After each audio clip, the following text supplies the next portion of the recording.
important that is to what your child is going to be exposed to in school, exposed to in the community. We have to start getting our families involved on every level. Kids need to be educated in classrooms, and our parents need to be educated at home about the importance of politics, the importance of um, being a part of stuff like this, being more active in our communities, going to community board meetings. All of those things play a role into how we're gonna all evolve as a community. So everybody in our families, most generations need to be involved. And sometimes the young people are the ones that take it back home to the parents. Mm-hmm. Oh, yeah. So if Absolutely. we educate our young people in the way in which they can duplicate that at home, the parents will step up their game.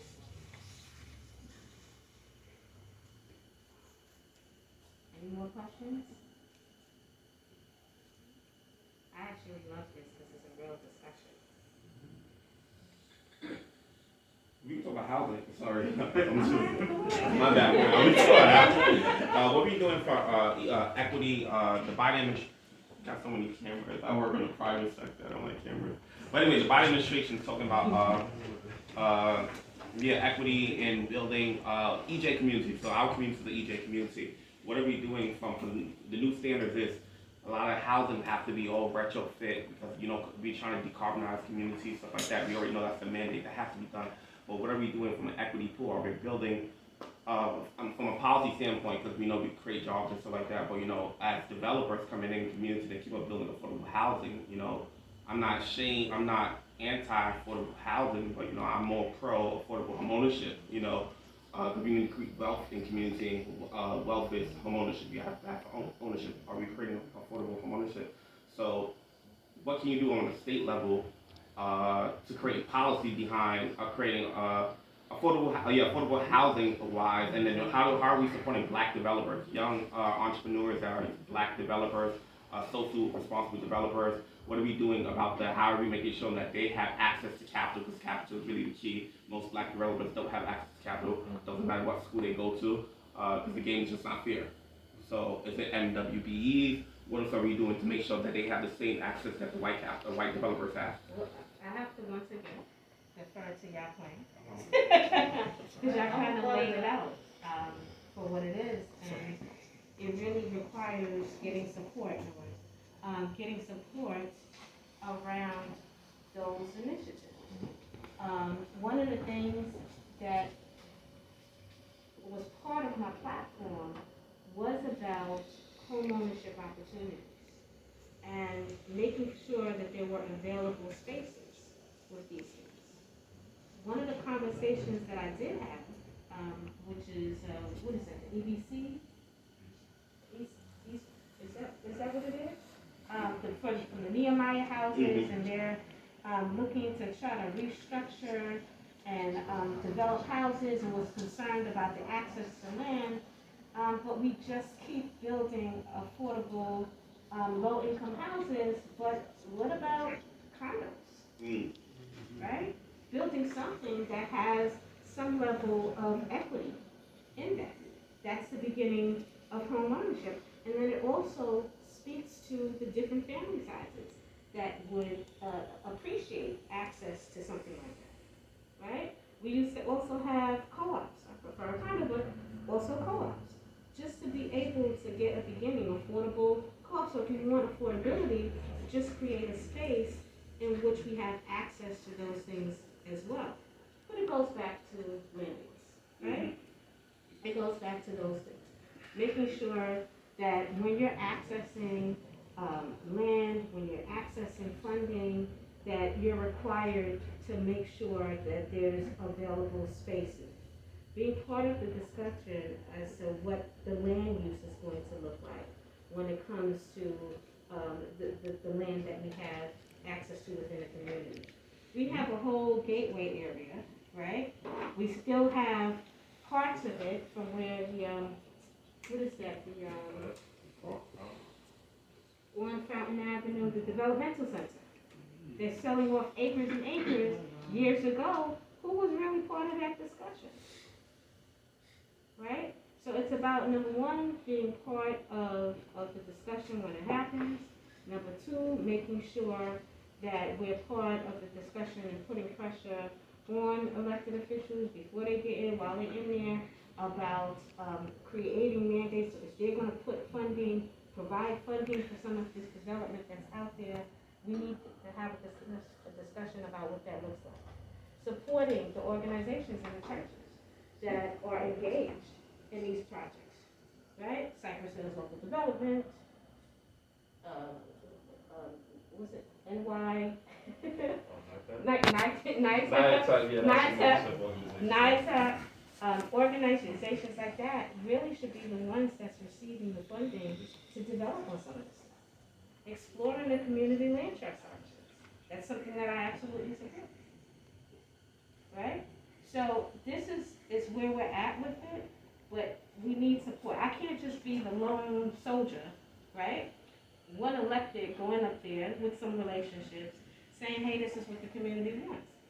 Why haven't we heard from the community? I remember having a discussion where they were talking about the rezoning of East New York. Much of it was on the other side. So I went to the elected official over there because my church sits over there. And I said to him, I says, well, look, we're talking about the low income, right? But what about the people in the middle? Nobody's ever talking about the people in the middle who make too much or don't make enough. What about the homeowners in those areas who are going to be affected because they can't afford to fix themselves once their property value goes up? Great thing, but if you can't afford to maintain or make improvements, that can be problematic. So what about these people? You know what he said to me? Well, they're not making enough noise. So when the hearings happened, I grabbed some homeowners and I was like, I need y'all to go to this hearing and speak to this. So we had 3 people speaking about it, but it wasn't an overwhelming number that was going to these hearings and speaking to these concerns and providing solutions when these things were happening.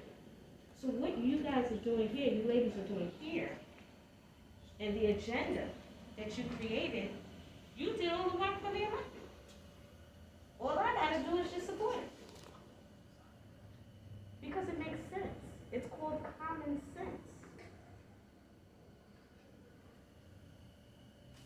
You spoke to every aspect of growth within schools, businesses, all opportunities. This is the beginning of where it happens. It doesn't necessarily happen. A lot of these legislators are not writing their legislation. Barely reading. You create this stuff.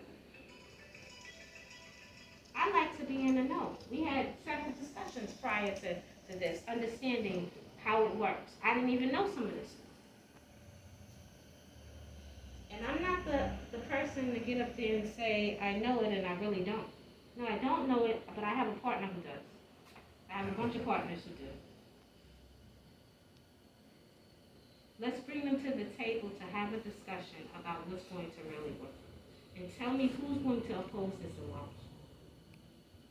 Tell me where are we going to get the funding from for this?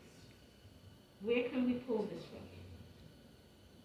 Which speaks to what Kenyatta was speaking about earlier, right?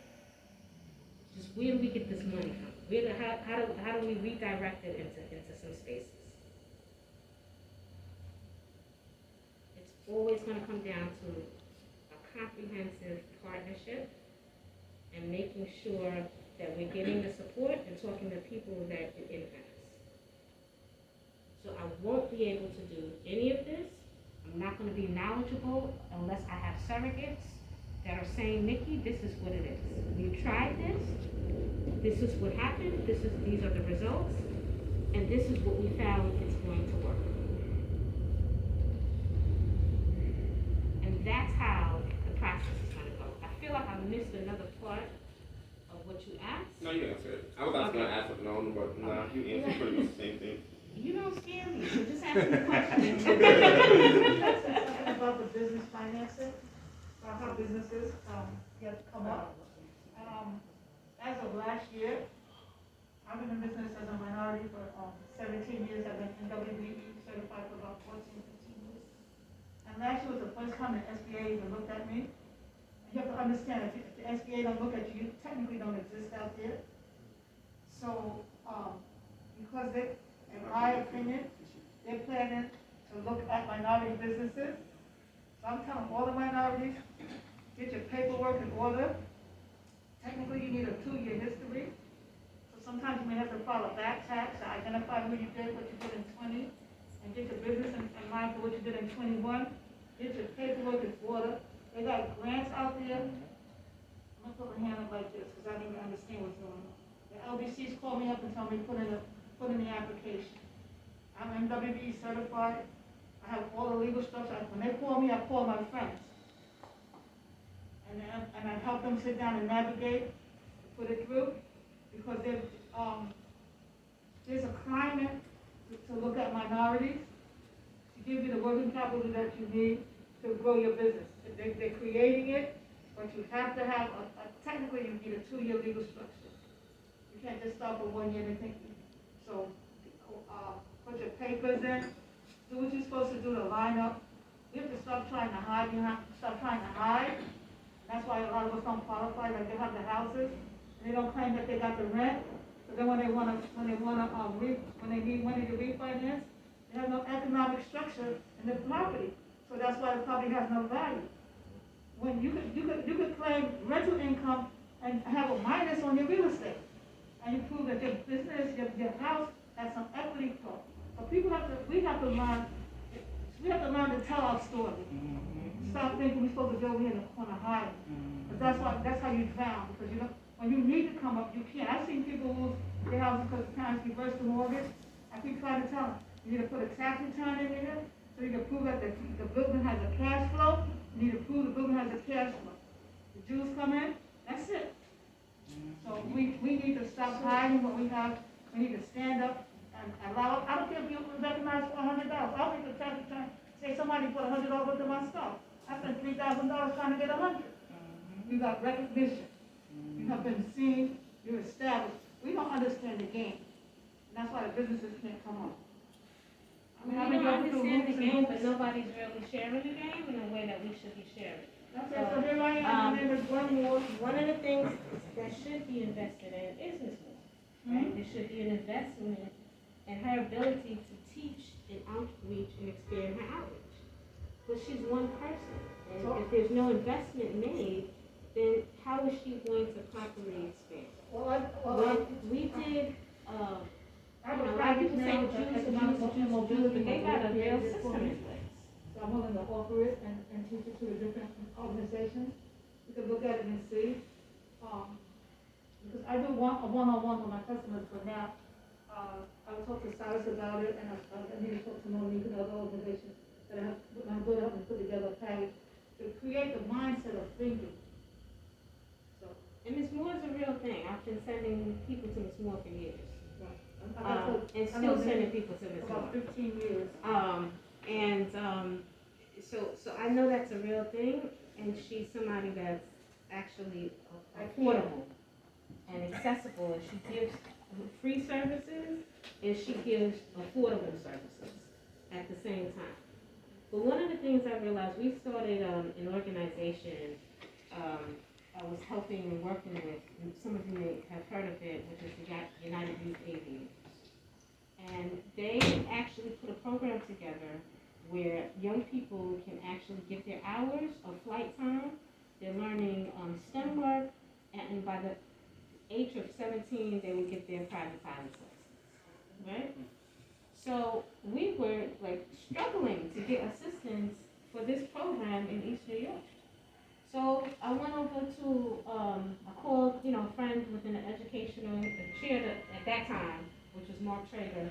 Mark Traeger put us on to a lady, I guess they was funding this woman, to actually walk you through an entire process of just accessing funding, just as a community-based organization, and finding all of the initiatives that you can apply for. And the same should happen with businesses, but we don't have that structure within our community, and there has been no investment in that structure. And that's what we want to be able to create.